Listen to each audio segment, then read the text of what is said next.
একটা কথা সবসময় মনে রাখবেন, যারা আপনাদেরকে আঘাত দিয়েছে, আপনাকে কষ্ট দিয়েছে, আপনাকে লাঞ্ছিত করছে সমাজে, আপনার সবসময় খারাপটাই চাইছে, আপনাকে দুশমন ভাবছে, আপনাকে তারা কখনো আপন করতে পারে নাই, কিন্তু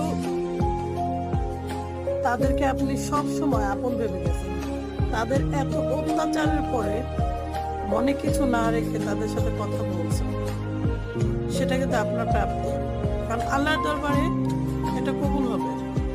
আল্লাহ তো দেখতেছে যে আপনি তো তাদের কোনো ক্ষতি করেন নাই, উল্টা তারা আপনার ক্ষতি করছে, আপনার সাথে দুশ্মনী করছে, আপনার নামে গীবত গাইছে, আপনার নামে সবকিছু করছে। আপনি তাদের আরো তাদের সাথে সাইদা যায় কথা বলছেন, আপন ভাবছেন। মনে কখনো এ ধরনের অহংকার রাখবেন না, ওরা কেন এটা করলো। তাহলে